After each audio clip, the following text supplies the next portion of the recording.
बात हो जनता की या मौसम हो चुनाव का, मुद्दा हो देश का या दुश्मन पर प्रहार का, हर खबर की होगी मुकम्मल पड़ताल। मांगेंगे सबसे जवाब, उठाएंगे हर सवाल। खबर के हर पहलू पर बजेगा नगाड़ा, क्योंकि यह है जनता का अखाड़ा। नमस्कार, मैं हूं आनंद नरसिम्हन।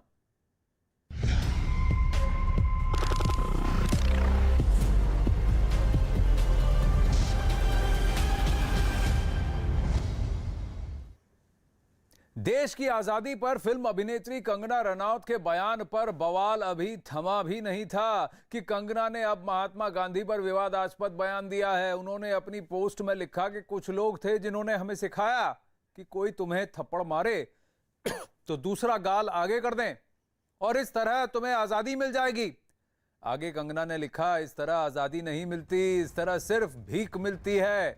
अपने नायक को बुद्धिमानी से चुने। कंगना के बयान पर महात्मा गांधी के पड़पोते तुषार गांधी का भी बयान सामने आया। उन्होंने कंगना पर सुर्खियों में बने रहने के लिए उल जलूल बयान देने का आरोप लगा दिया।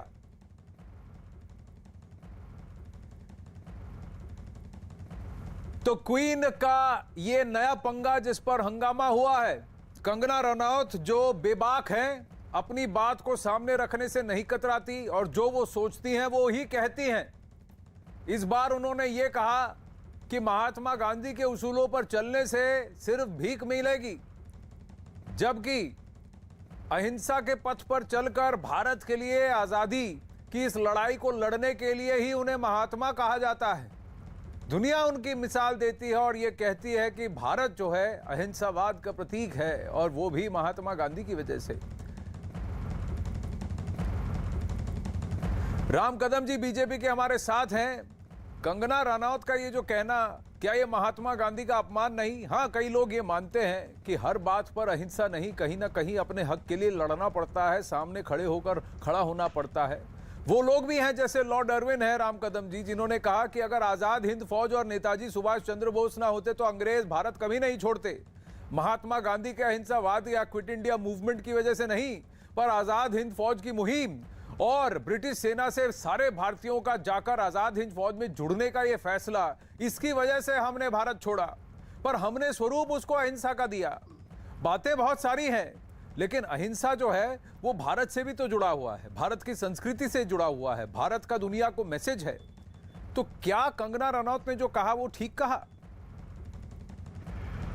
आनंद जी, इस मंथना के आरंभ में मैं आपको बता दूं कि मुझे आज का सामना अखबार और सामना अखबार में कुछ आपत्तिजनक बातें जो हिंदू समाज के बारे में उन्होंने लिखी थी, उन बातों का विषय बताया था। मुझे यह विषय ये पता नहीं था, पर खैर अब जुड़ी गया हूं तो जरूर मैं कुछ बातें रखूंगा। मूलतः पहली बात यह है, आजादी को लेकर किसी एक व्यक्ति विशेष का बयान, क्योंकि मैं यहाँ पर किसी अभिनेत्री का प्रवक्ता नहीं हूँ, अपने दल की विचारधारा उनकी बातों को रखता हूँ, पर आजादी को लेकर के किसी व्यक्ति विशेष का जो बयान सामने आया, तो हमारे देश को आजादी हजारों नहीं लाखों लोगों के शहादत के बाद मिली, उनकी कुर्बानी के बाद मिली, उनके संघर्ष, उनकी तपस्या के बाद मिली। इस बात को कोई नकार नहीं सकता। तो इस कारण जो भी किसी व्यक्ति विशेष ने बयान किया है उसका समर्थन नहीं हो सकता। वही बयान देते समय जो दूसरा जो बयान था आनंद जी उनका, कि 2014 के बाद बदला हुआ भारत, तो उस बयान को यदि हम गहराई से देखें तो पूर्णतः हर शब्दों के साथ हम समर्थन नहीं करेंगे, पर आदरणीय मोदी जी के नेतृत्व के बाद भारत की ओर देखने का नजरिया पूरे विश्व का बदल गया है। पूरा विश्व भारत की ओर एक विश्व गुरु के भांति देख रहा है, और यह बात हर भारतीय व्यक्ति के लिए गौरव की बात है, अभिमान की, स्वाभिमान की बात है। ये पहला बिंदु। अब जो दूसरी जो उनकी बातें आ रही है वो उनकी निजी बातें हैं। उन बातों का निश्चित तौर पे हमारे राष्ट्रपिता महात्मा गांधी से लेके सभी का एक अपना अलग योगदान है, और सभी के प्रति एक आदर सम्मान का भाव समूचे देश को है। तो उन्होंने वो बयान किस कारण दिया, वो देते समय उनकी क्या मंशा थी, वो देने के पीछे उनका क्या मकसद था, वे स्वयं उसकी पुष्टिकरण करेंगी।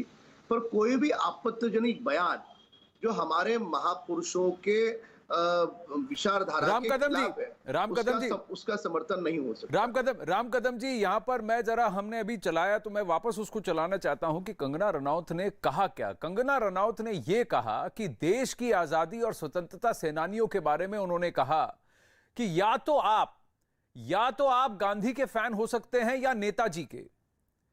अब ये आप दोनों के फैन नहीं हो सकते, क्योंकि आप फैसला खुद करें कि आपको दूसरा गाल देने से भीख मिलती है, आजादी नहीं। यह कंगना रनौत ने कहा। स्वतंत्रता सेनानियों को अंग्रेजों को दे दिया गया, जिनमें लड़ने की हिम्मत नहीं थी, वो सत्ता के भूखे थे। अपने नायकों को बुद्धिमानी से चुने। गांधी ने भगत सिंह या बोस का समर्थन नहीं किया। गांधी जी चाहते थे कि भगत सिंह को फांसी हो। आपको चुनने की जरूरत है कि आप किसे समर्थन देंगे। यह बोली है कंगना रनौत। अब शैलेश पांडे, आप सामना में जो छपा है उस पर भी मैं आपसे वादा करता हूं, राम कदम जी और शैलेश पांडे जी, की उस पर भी हम चर्चा करेंगे 5 मिनट बाद। लेकिन पहले जरा कंगना रनौत की इस बात को, क्या आप मानते हैं कि आप गांधी और नेताजी दोनों के फैन नहीं हो सकते? क्योंकि दोनों ने अलग रास्ता चुना, दोनों का ऑब्जेक्टिव एक था, भारत की स्वतंत्रता, स्वाधीनता। लेकिन एक ने कहा कोई तुम्हें थप्पड़ मारे तो दूसरा गाल आगे करो, नॉन वायलेंस से जीतेंगे। दूसरे ने कहा कि हमें आजाद हिंद फौज की जरूरत है, फौज हमारी होगी, हम लड़ेंगे, हम मरेंगे, तभी अंग्रेज यहां से भागेंगे। अब दोनों में से आपको एक को चुनना है कि आपको किस तरह का नायक होना चाहिए। और जो स्वतंत्रता सेनानी थे उनको अंग्रेजों के हाथों दे दिया गया, और बाकी जो सत्ता के भूखे थे वो बैठ गए। अंग्रेज चले गए, लेकिन राजपाट और वही आदतें जो है वो छोड़ के चले गए। अब ये दो अलग अलग विचार हैं, आप किसके पक्ष में हैं?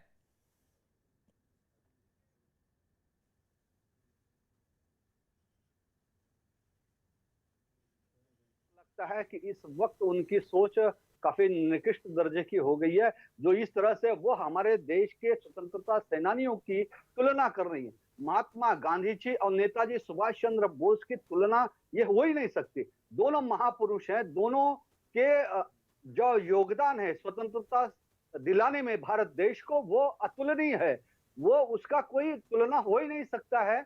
और दोनों अपने अपने मार्ग पर आज दोनों ने देश को आजादी दिलाई। महात्मा गांधी की चाहे अहिंसा की बात रही हो, चाहे वो सत्याग्रह का विषय रहा हो, चाहे नेताजी सुभाष चंद्र बोस का सशस्त्र क्रांति का मार्ग रहा हो, दोनों मार्ग इस देश को आजादी। पर आप कौन सा मार्ग चुनेंगे? आज उनका कहना यह है कि जिस मार्ग को चुनने की जरूरत है, हमें डिसाइड करने की जरूरत है। हम या तो इस पथ पर चले जिस पथ पर भगत सिंह और नेताजी सुभाष चंद्र बोस चले थे, या उस पथ पर चले जिस पर गांधी जी साहब चले थे।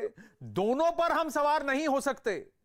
और आज की हमारी जरूरत यह है कि कोई अगर हमारी तरफ आंख उठाकर देखे तो हम भी ऐसा जवाब दें कि वो पीछे डरकर बैठ जाए और ये याद रखे कि हमसे पंगा ना लिया जाए। राम कदम जी, कहीं ना कहीं पिछले 6-7 साल में हमने तो यही किया है कि हमें किसी के घर के अंदर घुसने की आवश्यकता नहीं, लेकिन कोई हमारी तरफ आंख उठाकर देखेगा तो हम छोड़ेंगे नहीं। मैं दिल्ली के मुख्यमंत्री अरविंद केजरीवाल बोल रहे हैं। हर सरकार गरीबों की बनेगी, टैक्सी वालों की बनेगी और इनकी लूट को बंद करेंगे। भारत माता की।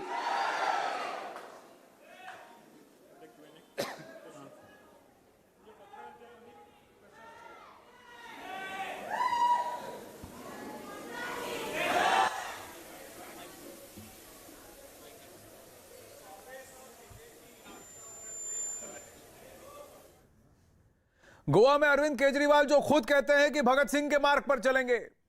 अब राम कदम जी वापस आते हैं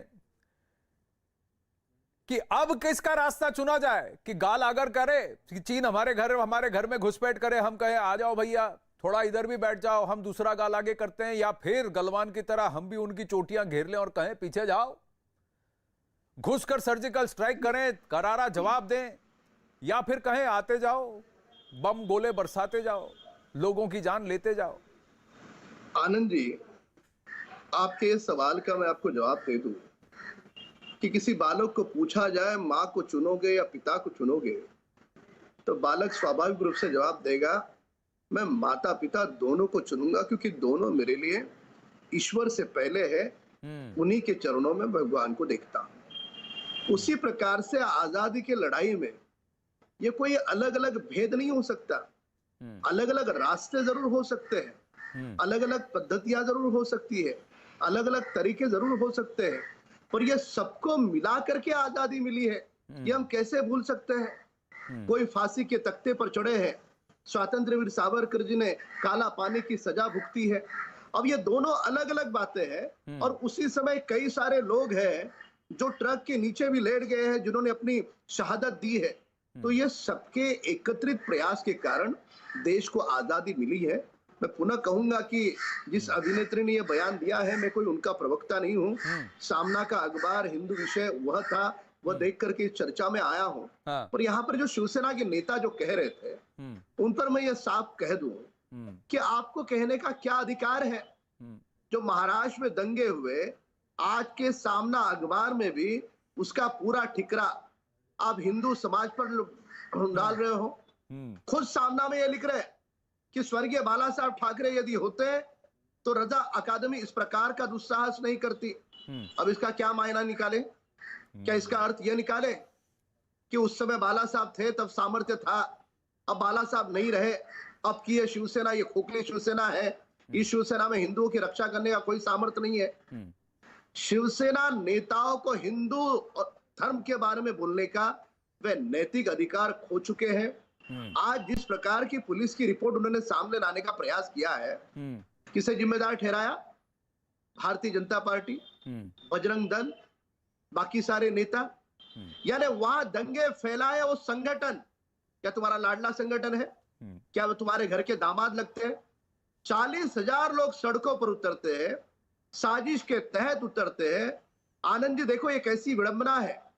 एक और राहुल गांधी, सलमान खुर्शीद, राशिद अलवी, सबका एक और बयान, हिंदुओं का अपमान करने वाला, उन्हें पीड़ित प्रताड़ित करने वाला बयान ये कांग्रेस के नेता देते हैं। दूसरी ओर केवल 10 सेकंड आनंद जी, दूसरी ओर महाराष्ट्र की सरकार जानबूझ करके अनदेखी करती है खुफिया जांच एजेंसी की रिपोर्ट पर, और जानबूझ करके ये दोनों मिलकर के दंगे होने देते हैं। जी देखिए, किस पर फोड़ते हैं? हिंदू समाज पर। पर तो आज तो बाला साहेब ठाकरे की पुण्यतिथि है, हिंदू हृदय सम्राट है, जिन्होंने आज तक कभी ये नहीं कहा कि तुम मुझे थप्पड़ मारो और मैं दूसरा गाल आगे करूंगा। उन्होंने तो ये कहा हिम्मत मत करना कि हिंदू का गला पकड़ोगे या उसका कॉलर पकड़ोगे। वो उस बाला साहेब ठाकरे की पुण्यतिथि के दिन आप कह रहे हैं कि सामना में ये छपा है कि बाला साहेब होते तो शायद रजा अकादमी ये हिमाकत नहीं करती, और आज हमारे साथ शिवसेना के प्रवक्ता यहां बैठकर ये कह रहे हैं कि गांधी भी जरूरी है, नेताजी भी जरूरी है। आनंद जी ऐसा है कि शिवसेना के नेताओं का बयान सुबह एक होता है, दोपहर में एक होता है, इसके लिए उनके बयान को कोई गंभीरता से लेता नहीं। शैलेश पांडे जी क्या कहते हैं सुनते हैं। लालच में आपने लालच और सियासत में वे पूरी तरह से गिरगिट से भी अधिक। शैलेश पांडे जी का भी तर्क सुन लेते हैं। जी शैलेश पांडे जी, अब आपका ऑडियो आ रहा है, जी बोलिए। मैं ये चाहूंगा कि राम कदम जी जब तक मैं मेरा पूरा वक्तव्य न कर लूं, बीच में ना बोले, क्योंकि मैंने उनके बीच में एक शब्द भी नहीं कहा।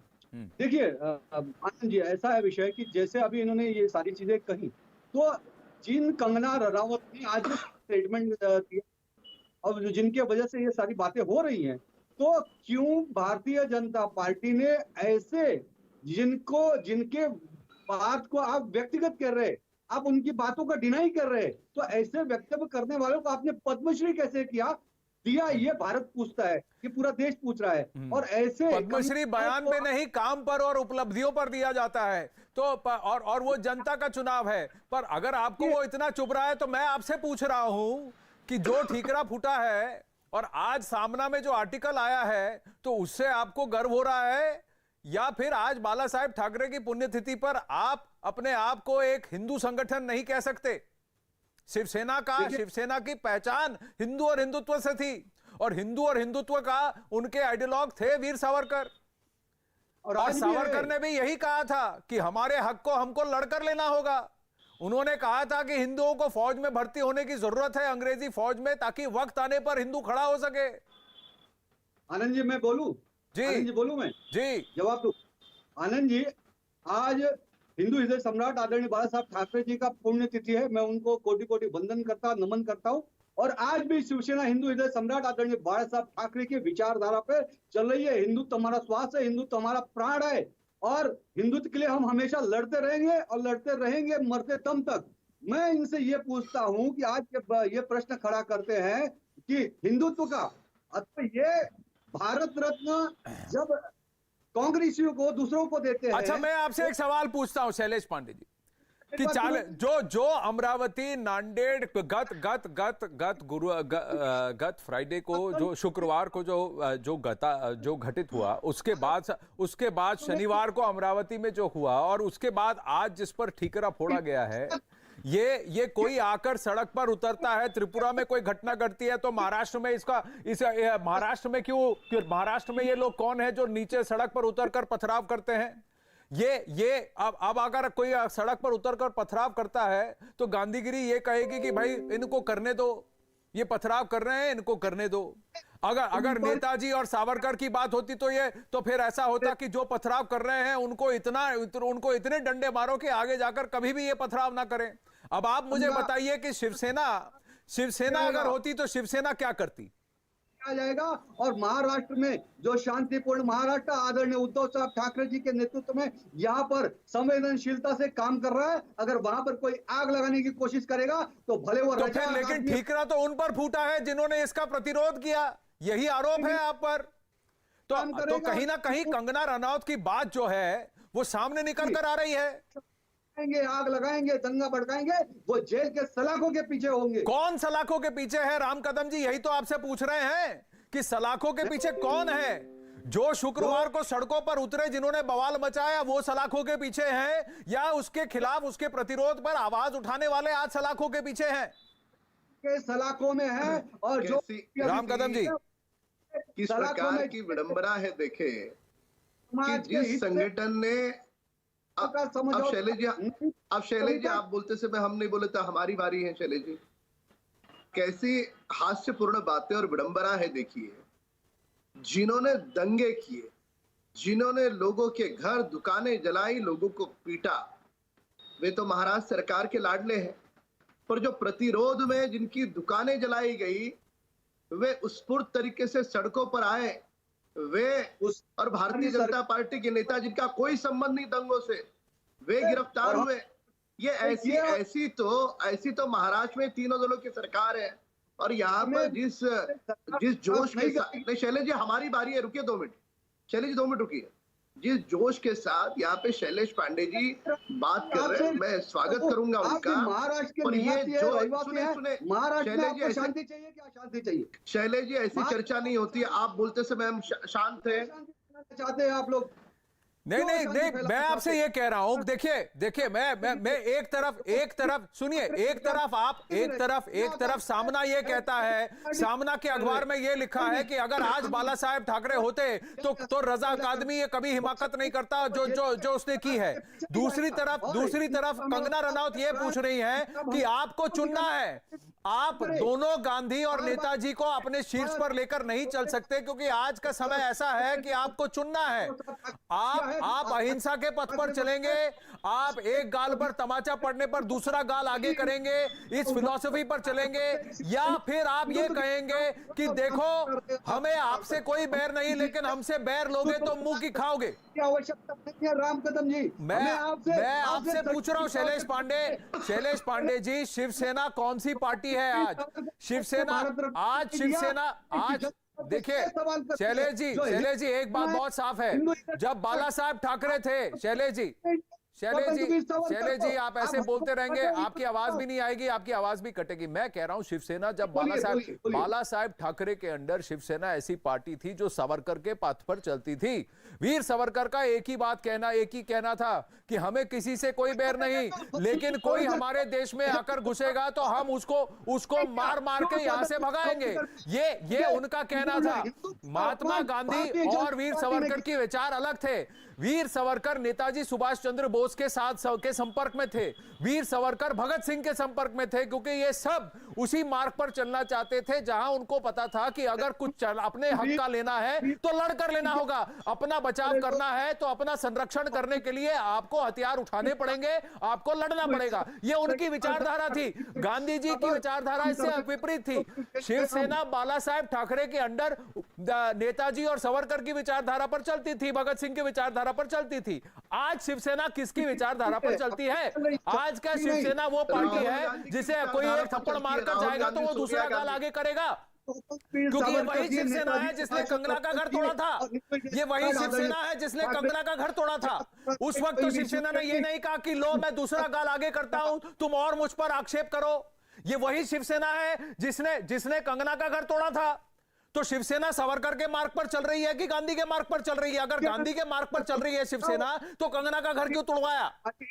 पाली हिल एसोसिएशन का कंप्लेंट था, उसपे वो नहीं, देखिए सियासत है, साफ साफ दिखता है। राम कदम जी बताइए, मैं गलत बात कर रहा हूं? जब शिवसेना पर कोई कुछ कहे तो उसका घर तोड़वा देते हैं, उसके बाद कहते हैं कि देखिए गांधी को नहीं समझते आप। संजय राउत जी का आज बयान है कि कंगना रनौत गांधी को नहीं समझती। क्या खुद संजय राउत समझते हैं, जिन्होंने कंगना को क्या कुछ नहीं कहा और जिनके इशारे पर उसका घर भी तोड़वा दिया गया? अगर गांधी जी के उपासक है, उनको समझते होते तो कंगना रनौत को कहने देते। कहते हैं आपको बोलने की आजादी है, आपके बोलने से मेरा कुछ नहीं जाता, मेरी पार्टी का। कि पराली क्या होता है, उन्होंने कहा कि ऐसे फसलें, बहुत बड़ी बड़ी फसलें होती हैं, तो फसलों को काट दिया जाता है। जब फसलों को काट दिया जाता है तो वो छोटी हो जाती हैं और जो नीचे की डंडी होती है वो पराली कहलाती है। तो पंजाब में, हरियाणा में और जो एनसीआर के राज्य हैं, उनमें ये पराली जब किसान जलाते हैं तो सारा प्रदूषण दिल्ली में हो जाता है। तो दिल्ली में जो प्रदूषण होता है उसके लिए केजरीवाल जी ने पंजाब को दोषी ठहराया है। उन्होंने कहा है ये पंजाब के किसान पराली जलाते हैं जिससे दिल्ली प्रदूषित हो जाती है। हरियाणा के किसान भी इसके लिए जिम्मेदार हैं, बाकी राज्यों के भी जो आसपास के राज्य हैं उसके कारण दिल्ली प्रदूषित होता है। हम राजनीति आज नहीं कर रहे हैं क्योंकि राजनीति करने का दिन नहीं है, मगर मन में ये प्रश्न उठता है, अगर पंजाब में पराली जलाने से पंजाब के किसान दिल्ली को प्रदूषित कर रहे हैं, हरियाणा में पराली जलाने से हरियाणा के किसान दिल्ली को प्रदूषित कर रहे हैं, तो आप बताइए सबसे ज्यादा प्रदूषण कहां होना चाहिए? पंजाब में होना चाहिए। हरियाणा की हवा की क्वालिटी सबसे खराब होनी चाहिए, मगर सबसे ज्यादा खराब क्वालिटी हवा की कहीं है तो वो दिल्ली की है। दिल्ली की हवा की क्वालिटी सबसे खराब है, पंजाब की इतनी खराब नहीं है। जो रेस्पॉन्सिबल है उसकी हवा की क्वालिटी इतनी खराब नहीं है, मगर दिल्ली की हवा की क्वालिटी खराब है। तो कहीं ना कहीं दिल्ली की हवा में प्रदूषण के अलावा राजनीति भी तो है, तभी तो हवा में गंदगी है, कुछ ना कुछ गड़बड़ तो है। तो बंधुगण, आज इसी पर हम चर्चा करेंगे बिना राजनीति किए हुए, पराली के ऊपर। और देखिए, हम तो राजनीति नहीं कर रहे हैं, मगर सुप्रीम कोर्ट ने एक बहुत विशेष विषय रखा है। सुप्रीम कोर्ट ने पिछली बार भी और आज भी सुप्रीम कोर्ट ने कहा, सुप्रीम कोर्ट आहत हुई और सुप्रीम कोर्ट ने कहा ये जो टोपी ट्रांसफर का काम है ये बंद करिए, कि एमसीडी रिस्पॉन्सिबल है, फलाना रिस्पॉन्सिबल है, बाकी सारे राज्य रिस्पॉन्सिबल है। ये टोपी ट्रांसफर का काम नहीं होना चाहिए, ये शिफ्टिंग ऑफ ओनस ये उचित नहीं है। और सुप्रीम कोर्ट ने पिछली बार तो बहुत जोर से अरविंद केजरीवाल जी की सरकार को डांट लगाया और कहा, अच्छा आप ये रिस्पॉन्सिबिलिटी दूसरों के ऊपर शिफ्ट करना चाहते हैं, हम ऑडिट कराएं क्या? ऑडिट करा के देखें आप कितना आमदनी करते हैं और उस आमदनी का कितना हिस्सा जो है आप अपनी वाहवाही के लिए एडवर्टाइजमेंट में खर्च करते हैं, हम कराएं क्या ऑडिट? ऐसा सुप्रीम कोर्ट ने कहा। तो स्वाभाविक है इस विषय पे चर्चा होनी चाहिए कि कितनी आमदनी हुई, कितना पैसा प्रदूषण पे खर्च हुआ, पराली पे कितना पैसा खर्च हुआ और कितना इनके एडवर्टाइजमेंट पे खर्च हुआ। इस पर चिंता होना चाहिए क्योंकि सुप्रीम कोर्ट भी इसको लेकर चिंतित है। आज इस पूरे प्रेस कॉन्फ्रेंस में एक आंकड़ा मैं अभी देने वाला हूं, उस आंकड़े को आप ध्यान से सुनिएगा और खास करके जनता जनार्दन को हम समझाएंगे। 40,000 रुपए अरविंद केजरीवाल जी ने, बिना राजनीति के धन्यवाद भी हम देते हैं, उन्होंने 40,000 रुपए खर्च किए हैं पराली के प्रदूषण को कंट्रोल करने के लिए। अरविंद केजरीवाल जी ने कोई छोटा मोटा काम नहीं किया है, बहुत बड़ा काम किया है। उन्होंने 40,000 रुपए खर्च करके किस प्रकार से प्रदूषण को कंट्रोल किया जा सके, पराली से उत्पन्न प्रदूषण, उस पर बहुत गंभीर चिंतन, अनुसंधान, शोध, मतलब एक्सपेरिमेंट, ये सब किया है। और कैसे हमें पता कि उन्होंने 40,000 खर्च किया? ये सब आंकड़े हम आज लेके आए हैं। ये एक पहला कागज मैं आपको दिखा रहा हूं। ये office of the joint director agriculture government of NCT Delhi है। ये एक आरटीआई का रिपोर्ट है। आरटीआई के माध्यम से ये रिपोर्ट दिया गया है और इस आरटीआई में कुछ सवाल पूछे गए थे। क्या सवाल पूछे गए थे? सवाल पूछे गए थे कि दिल्ली में कितनी जमीन है जिसमें एग्रीकल्चर होता है, और उस जो एग्रीकल्चर जमीन में आप पराली को लेकर किस प्रकार से वो जो पोल्यूशन होने वाला है उसको कंट्रोल कैसे करोगे, क्या क्या आपने मापदंड इसके लिए निजात किए हैं। तो अरविंद केजरीवाल जी की सरकार ने, देखिए अच्छी बात है, जवाब दिया है। और जवाब में क्या क्या है मैं अभी आपको रखता हूं। ये डेट भी है इसमें 10/2/2021 फरवरी का है, और उसमें अरविंद केजरीवाल जी ने बिल्कुल जवाब दिया है। बिना राजनीति किए हम इसमें कहना चाहेंगे कि अरविंद केजरीवाल जी ने कहा कि दिल्ली में सेंसस 2011 के अंतर्गत जो जमीन एग्रीकल्चरल लैंड है वो 30,000 हेक्टर है। 30,000 हेक्टर जमीन एग्रीकल्चर की है। उसमें से 800 हेक्टर में स्प्रे किया गया है bio decomposer solution, free of cost दिया है बायो डिकम्पोजर। ये बायो डिकम्पोजर क्या है? पराली जो है वो पराली के ऊपर कुछ केमिकल डालने से वो पराली डिकम्पोज हो जाएगा, जिससे वो प्रदूषण नहीं करेगा। तो 30,000 हेक्टर में से 800 हेक्टर में ये bio decomposer free of cost Arvind Kejriwal ji ने इस पे छिड़काव किया है। Out of the total 800 hectare area considered of free spray of Pusa bio decomposer, only 744 hectare area was spread till date. केवल 744 हेक्टर पे ही हो पाया, बाकी बहुत काम है उनके पास, तो 800 पूरा नहीं हो पाया, 744 पे ही हो पाया। और कितने किसानों को इससे बेनिफिट मिला? 310 किसानों को। 310 beneficiaries, farmers benefited in Delhi on account of free spray। ये जो फ्री स्प्रे हुआ है उसके लिए 310 किसानों को दिल्ली सरकार ने बेनिफिट दे दिया है, उनके जमीन पे छिड़काव किया। और अब आता है असली मुद्दा, टोटल बजट कैसे कैसे खर्चा हुआ। ये जो बायो डिकम्पोजर है, केमिकल है, उस पे कितना खर्चा हुआ? Purchase of Pusa bio decomposer capsule, ये कैप्सूल खरीदा अरविंद केजरीवाल जी ने, कितने में? 40,000 रुपए, ₹40,000। अरविंद जी आपका बहुत धन्यवाद है। ये छोटा विषय नहीं है। आप उत्तराखंड भी जा रहे हैं, पंजाब भी जा रहे हैं, गोवा भी जा रहे हैं, बाकी सारी जगह इतनी व्यस्तता के बावजूद 40,000 रुपए देकर के आपने कैप्सूल खरीदा और पराली को जलाने के लिए आपने चिंता की और उसको ठीक करने की चिंता की। ये उसके लिए बहुत बहुत हम सब आपको धन्यवाद देते हैं। तो आप देख सकते हैं यहां अरविंद केजरीवाल जी ने 40,000 रुपए दिए हैं। और आगे उसमें बहुत सारा चीज मिलाना भी पड़ता है, गुड़ और बेसन मिलाना पड़ता है स्प्रे करने से पहले। तो गुड़ और बेसन में अरविंद केजरीवाल जी ने 35,000 रुपए खर्च किए, 35,780 रुपए। तो 40,000 रुपए का कैप्सूल खरीदा और फिर गुड़ और बेसन के लिए 35,000 रुपए, बहुत बड़ी बात है। और उसके बाद ट्रैक्टर भी चाहिए, क्योंकि ट्रैक्टर में रखकर ये गुड़ बेसन और कैप्सूल लेके जाएंगे, उसको स्प्रे करना है, तो ट्रैक्टर भी उन्होंने किराए पे लिया। जो किराए पे लिया ट्रैक्टर, वो कितने में लिया? 13,20,000 रुपए का किराया लगा। ट्रैक्टर लिया किराए पे 13,20,000 रुपए का। और उसके बाद टेंट लगाना पड़ेगा ना, वो उसमें पोस्टर वोस्टर लगता है कि अरविंद केजरीवाल जी बहुत अच्छा काम कर रहे हैं, वो स्प्रे करेंगे, नहीं तो लोग कैसे जानेंगे कौन कर रहा है। तो अरविंद केजरीवाल जी ने अपनी फोटो भी लगाई और टेंट लगाया। तो जो टेंटेज था उसके लिए 9,64,150 रुपया, 9 लाख रुपए से 10 लाख रुपए का टेंट लगा दिया अरविंद केजरीवाल जी ने। अपना फोटो भी लगाया उसमें, और फिर ट्रैक्टर भी लगाया, उसमें भी फोटो झूल रहा था मैंने देखा। और फिर गुड़ खरीदा, बेसन खरीदा, ये सब कुछ मिलाकर 22 लाख से अधिक रुपया का जो है 23,60,000 रुपए का खर्चा अरविंद केजरीवाल जी ने किया। 40,000 रुपए का कैप्सूल को ट्रैक्टर के ऊपर रखा, गुड़ बेसन सब करके, फिर टेंट में गए, 10 लाख रुपए का टेंट था, उसको छिड़काव किया। बहुत धन्यवाद।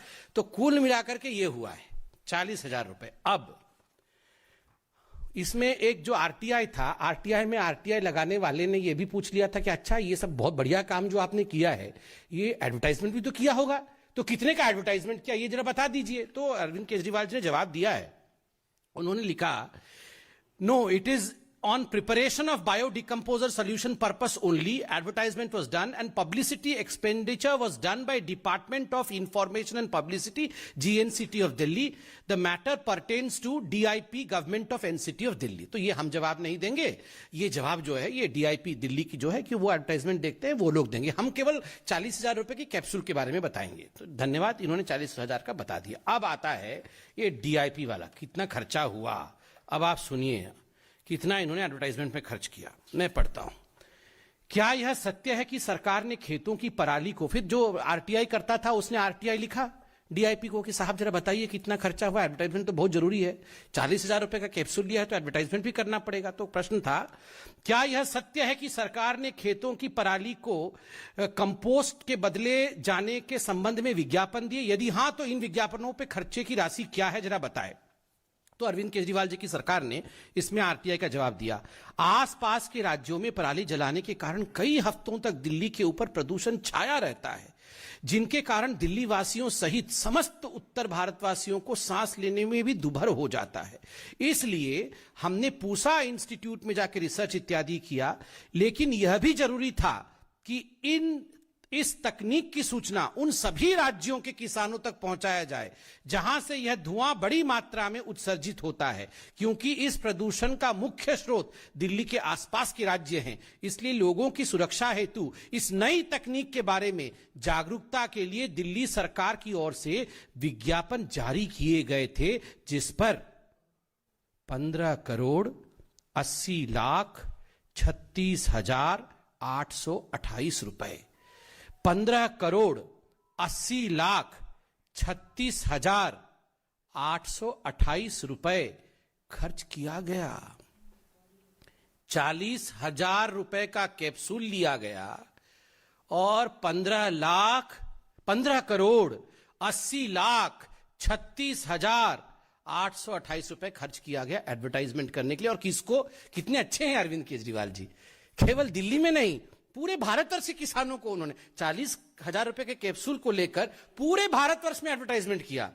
कहीं केरल के किसान अगर नहीं समझ पाएंगे कि पराली क्या होता है, बेचारे मध्य प्रदेश के किसानों को भी तो उनको एजुकेट करना है। उत्तर प्रदेश, हरियाणा, पंजाब के किसान तो अरविंद केजरीवाल जी का जीना ही दुभर कर रखे हैं पराली जला जला के। तो इन्होंने 16 करोड़ रुपए लगभग खर्च कर दिए ताकि जो बाकी राज्य के किसान हैं ये भी सब एजुकेटेड हो जाएं। आप देख रहे हैं न्यूज़ 18 इंडिया, मैं हूं कार्तिक आर्यन और अब क्रिकेट के बारे में बात करते हैं। न्यूजीलैंड को बुधवार से शुरू हो रही 3 मैचों की T20 सीरीज में भारत से भिड़ने पर टीम T20 विश्व कप फाइनल हारने की निराशा को भूलना होगा। इसके बाद 2 मैचों की टेस्ट सीरीज भी होगी और याद है कि ये भारत के लिए भी रोमांचक भरी हुई सीरीज होने वाली है, क्योंकि नए कोच राहुल द्रविड़ और नए कप्तान रोहित शर्मा भी साथ में हैं। आगे बढ़ते हैं। कुछ समय से इंदौर सबसे स्वच्छ शहरों में से एक रहा है। अब ये भारत का पहला वाटर प्लस शहर भी बन गया। जल प्लस क्या दर्शाता है, नागरिकों ने इस प्रक्रिया में किस प्रकार भाग लिया, एक मिशन पानी विशेष report. When our Honorable Prime Minister started Swachh Bharat Mission way back in 2014, so various elements were taken. Initially, solid waste management was the bigger part of it. Then every year new things are added up. Water Plus is one highest certification within the Swachh Bharat umbrella. It is given to the city where you don't see, I use the word see, the black or grey water. That is, no sewerage is flowing in the open. So Indore Nagar Nigam also started this work. It is almost, you can say, work of last 3, 4, 5 years, because laying thousands of kilometers of primary and secondary sewer lines in whole of the cities, and then attaching individual toilets or community toilets or public urinals to that line so that no sewerage comes in the open is a very big task, and it gives a matter of pride that Indore is the city that is the only city which has been given this Water Plus award. नागरिकों को समझाना या persuade करना कि वो अपने व्यक्तिगत या कम्युनिटी टॉयलेट्स को इससे जोड़े। एक खुले में शौच की प्रथा बंद हो। 2, और इंदौर के स्वच्छ भारत कैंपेन आप देखेंगे पिछले 5 सालों से सस्टेन होने का सबसे बड़ा कारण है कि ये यहाँ के जनमानस की एक तरह से सोच का पार्ट हो गया, तभी इंदौर स्वच्छ भारत में हर बार प्रथम आता है। उससे क्या है कि यहाँ लोग डिमांड करते हैं, दे डिमांड सफाई, they demand everything and then they support. स्वच्छता और पानी, हमको बचानी है ये जिंदगानी। न्यूज 18 इंडिया के न्यूज रूम में है the one and only Kartik Aryan, और खुद एक न्यूज एंकर का किरदार, एक भूमिका निभा रहे हैं। कार्तिक, बताइए कैसा लगा आपको स्टूडियो में नहीं न्यूज़ रूम में आकर? न्यूज़ रूम में आकर सर बहुत अच्छा लग रहा है और बहुत अलग लग रहा है, क्योंकि यहाँ पे बहुत बजिंग है, बहुत अफरा तफरी होती है, कुछ ना कुछ होता रहता है, चलता रहता है, एंड इतने सारे स्क्रीन्स देखने को मिलते हैं यहाँ पे। हालांकि मैंने जितना भी काम किया था फिल्म में वो स्टूडियो में था, जो कि इससे बहुत डिफरेंट होता है। वहाँ पे थोड़ा सा क्वाइट रहता है, काफ़ी चीज़ें एक एंकर ही कर रहा होता है वहाँ पे, तो अलग लग रहा है, लेकिन फिर भी उसके वर्ल्ड में लग रहा है धमाका के। जी, लेकिन कई बार कहते हैं ना, फिल्म जब बड़े पर्दे पर रिलीज होती है तो लोग 1200, 1500, 3000, 4000 स्क्रीन्स की बात करते हैं, लेकिन जहाँ पर आपका रिलीज होने वाला है नेटफ्लिक्स पर, वहाँ तो आप लाखों करोड़ों स्क्रीन्स की बात करेंगे।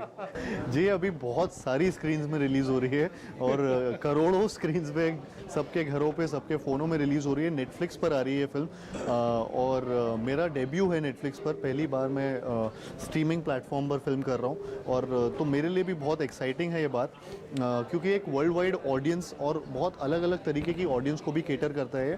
प्लस ये फिल्म उस तरीके की है जो एकदम आप अपने घर पे जाके देख सकते हैं, और edge of the seat thriller है, तो उसमें मज़ा आने वाला है। So I am really looking forward to it. And तो प्यार का पंचनामा से सोनू के टिट्टू की स्वीटी से लेकर आप इस पर धमाका में आ गए, और वो भी एक न्यूज़ एंकर का किरदार। तो आपको लगा कि हमारी लाइफ भी थोड़ी टफ है?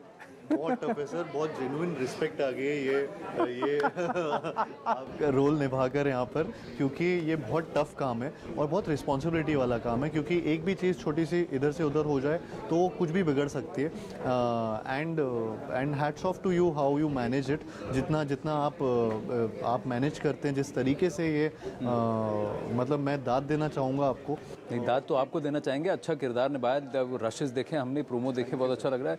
आपके बर्थडे पे लॉन्च हुई और आपके बर्थडे से ठीक पहले रिलीज हो रही है। जी, लास्ट ईयर 22 नवंबर को मेरे बर्थडे पे इसको अनाउंस किया गया था, फिल्म को, धमाका को, और मैं बहुत खुश हुआ था। मुझे नहीं पता था कि मेरे ही बर्थडे के 2 दिन पहले ये रिलीज़ होगी इस साल। सो फुल सर्कल है, जहाँ से स्टार्ट किया था वहीं पे वापस से रिलीज़ हो रही है। सो तो बहुत अगेन डबल खुशी है, डबल धमाका है मेरे लिए, और होपफुली मैं सक्सेस मना रहा हूँ अपनी बर्थडे के साथ। बिल्कुल, वो तो आपके फैंस डिसाइड करेंगे। फैंस के सुपरस्टार, फैंस को क्या कहना चाहेंगे? मैं सभी दर्शकों को बोलना चाहूँगा और सभी फैंस को बोलना चाहूँगा कि प्लीज़ प्लीज़ प्लीज़ आप देखिए धमाका। नेटफ्लिक्स पर आ रही है ये फिल्म, 19 नवंबर से आपके सबके घरों में अवेलेबल होगी ये फिल्म, तो प्लीज़ देखिए और मुझे बताइए आपको कैसी लगी, और मैं आपको यकीन दिलाता हूँ कि ये फिल्म धमाकेदार होने वाली है। जी, तो कार्तिक आर्यन से तो उम्मीद है ही कि वो धमाका करेंगे, आपसे भी उम्मीद है कि आप इनके लिए धमाका कीजिए। All the very very best. बहुत अच्छा लगा आपसे बात करके। धन्यवाद sir, thank you. Thank you.